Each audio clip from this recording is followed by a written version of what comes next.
Okay, mayong mudto na usab kanatong tanan Luzon, Visayas, Mindanao. Mayong mudto Philippines, may mudto world, may mudto universe. Ada na punta mga galan ini atong tulumanon sa kahanginan si on a Cathy Kisses on Air. O ako lang gihapon kining yung ubus nga alagad, Brendo Padre, Edwin Academia Agap. Abino adlaw na usab karon nga unsa matarong adlaw Sabado. Pizza 18 na kini maghigala sa bulan sa Hulyo tuig 2026 no. O padayon ta sa ato ang mga pagpangalaga dinhi ra gyapon sa atong istasyon DYWC inyong Tigo inyong radyo. Ayan no. So kumusta na no ato unang timbaya unang-una ang atong talahorong obispo Bishop Polito B. Cortez, ang atong station manager, si Father Rama Ata, o Inga Manusab, ang ato ang mga kaigsuunan ng mga kaparian, Lukok, Kabisaya, Lukok, Mindanao, nga maabot ining ato ang pagsibya. Hala, no? Pino ang akong mga classmate, of course, dili dyan na nato kalimtan, si Father Obing Masyon, si Father Tonton Arnaiz, o si Padre Isaman, dami hirami diyan sa parokya sa San Juan, Siquijor. Ayan, no? Hala, no? May munto na ato na yung pangayoon karon ang pang-ampo ni Saint Frederick of Outreach, no? Diining ato ang karong pagsibya tungod kay siya malagi ang ato karon nga kinsama patron of the day, patron saint of the day. Hala, no? Abino, padayon ato na yung ating pasalamatan, no? Ang Pen South, no?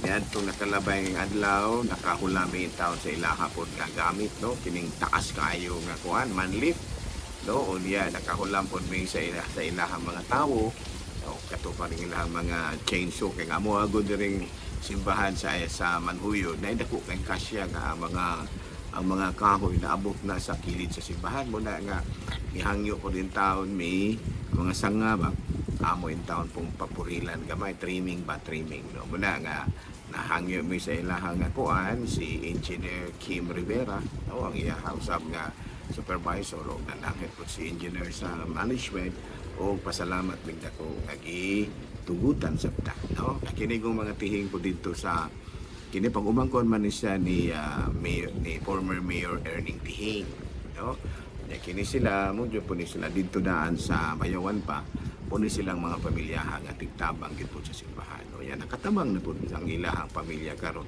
dinhi sa lungsod sa Manhuyo no salamat kayo sir ha Sir Louis Tihing no, salamat kayo nga kuan pod mi nakapahimulos pod mi gamay sa inyong equipments kay kung wala lisod kay wala na daot man ang manlift sa Manhuyo no salamat kay engineer salamat kay sir ha Sir Louis Tihing sa imong patagaan pod mi gamay nga kuan kini bitang pabor no ang simbahan sa Manhuyo na ang Ginoo ra gyud may mahibalong mubalos sa inyong kayo nga gipakita. Hala no, may munto na kanaton tanan. Abino arita manghigala sa CBCP News, balitang simbahan ni ining kabantuhon no.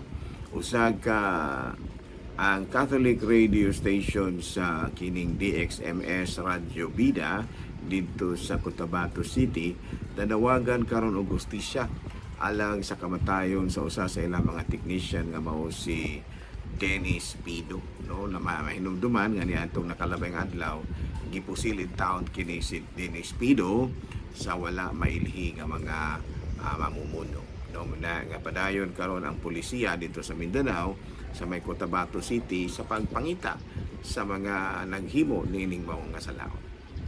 Balita manghigala gikan sa Vatican, Cardinal Matteo Zuppi ang presidente sa Italian Bishops Conference nanawagan karon og mga pag-ampo alang sa Kiev no kining Kiev kini ang kapital usab sa Ukraine kani gitahasan man gud kini si Cardinal Matteo Zuppi sa atong talahurong Santo Papa aron pagbisita usab dito sa Ukraine partikularmente dito sa Kiev ug nakita pud usab sa atuang sa ni Cardinal Matteo Zuppi ang kadasto mga mga kadaot no mga devastation nga nagpakitabo karon sa gubat tali sa Russia ug sa Ukraine sa nasod sa Ukraine. Okay?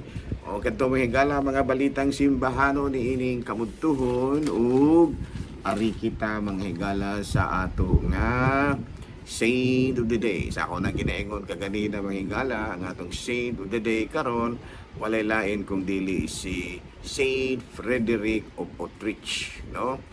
Natawo kini siya ni antong 8th century unya caught in the middle of the controversy between the empress and sons, no, with regards to the throne. Sa tupa ang emperador sa kining France mo siguro ni France, no, na medyo nagkagubot kung kinsa ang kinsa ang mupuli sa trono sa nasangpit nga nasod, no?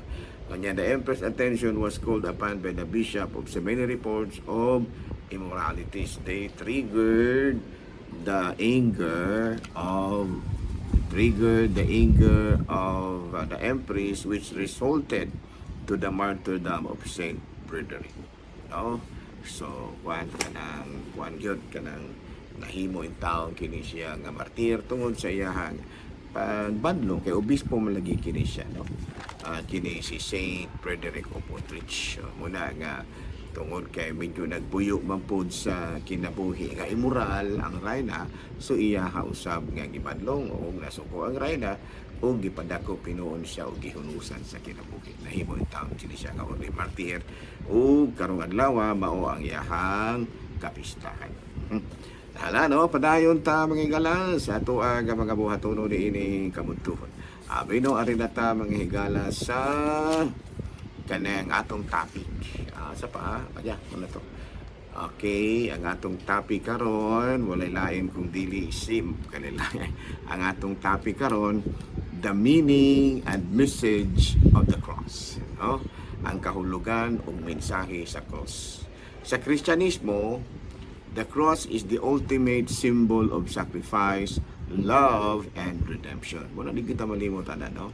The cross is the ultimate symbol of sacrifice, love, and redemption. Kung sabi ni Isaiah pa na, ang cross mao ang pinaka simbolo sa pagsakripisyo, gugma o kaluwasan, redemption. No? Sa ito pa, ang giluwas ni ini, kita. Ang nagsakripisyo ni ini, mao ang Ginoo. Ug ang nahigugma ni ini, mao ang Ginoo. Ug ang giluwas, mao kita. No? Sa ito pa, its message centers on the belief that Jesus Christ, the sinless Son of God, willingly suffered and died on a Roman cross to pay the penalty for humanity's sins, thereby bridging the gap between the holy God and the broken world. Kasi ato pa kung ato yung usisahon ang cross, ang mensahe ni ini anaagyod sa pagtuo. Ang mensahe ni ini, no, nakasugad din ha sa pagtuo nga ang atong Ginoong Jesucristo ang matud pa putli nga anak sa Dios walay sala, no, willingly suffered, no, nagantos gyud kaya namatay sa krus aron mabayran ang kasalanan sa katawhan. Mao'y hinungdan nga panagabulag sa tao ug sa Dios nahiusa. Sa ato pa ang cross, ang kamatayon ni Kristo dito sa cross mao'y nagpahiusa sa katawhan nga magkasasala ngadto sa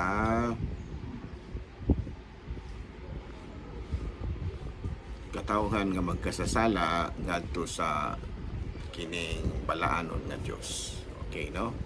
Unya matud pa ang cross mao ang the dying on the cross. Jesus became the ultimate sacrificial Lamb of God, taking the punishment for sin that humanity deserved. No, sa pa ang pinaka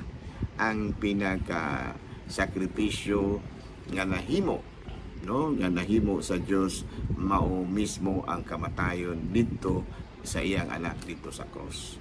Unya matud pa nabalanse ang hustisya sa Dios ug ang gugma sa Dios. Sa ato pa wala na nilabaw, no, ang hustisya sa Dios ug ang gugma sa Dios na balanse, no, perfectly balances. Unya matud pa sa Roma kapitulo 5 versikulo 8, apan gipakita sa Dios kanato ang gidakon sa iyang pagigugma kanato kaysa makasasala pakita nagpakamatay si Kristo alang kanato. No, sa to pa ang krus di ay nagpakita, no, nagpakita sa dakong gugma sa Dios alang kanato nga diin didto niya giluwas ang katauhan. Sa to pa dako kayo kahulugan gyud ang krus, no.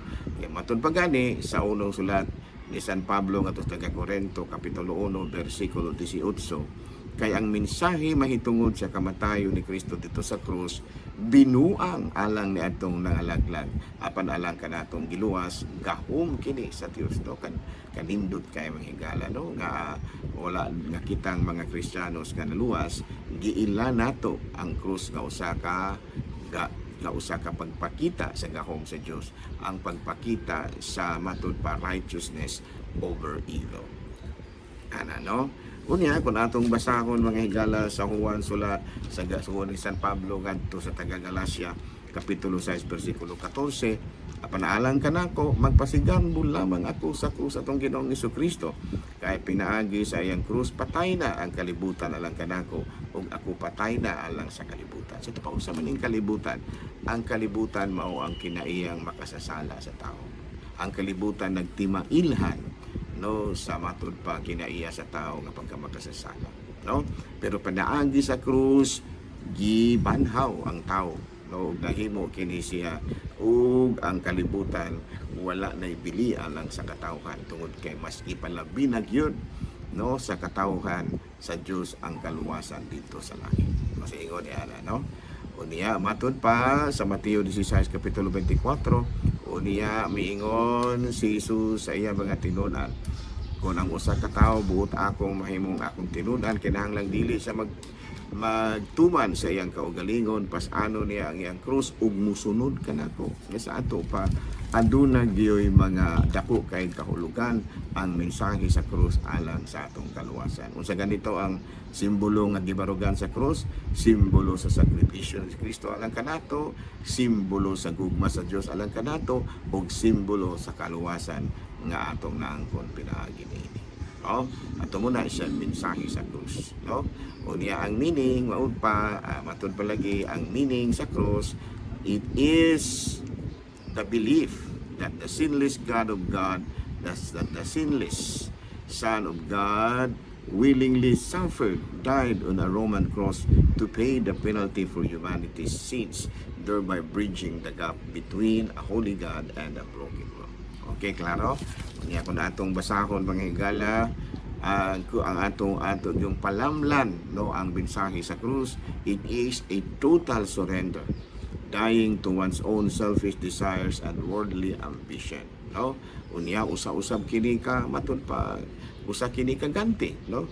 Mateo 16 bersikulo 25, kay ang gustong magluwas sa iyang kaugalingon kinabuhi kawad-an hinuon niini, apan ang mawad-an sa krus sa iyang kinabuhi tungod kanato makabato niini, kamatayon sa krus ang giingon, no.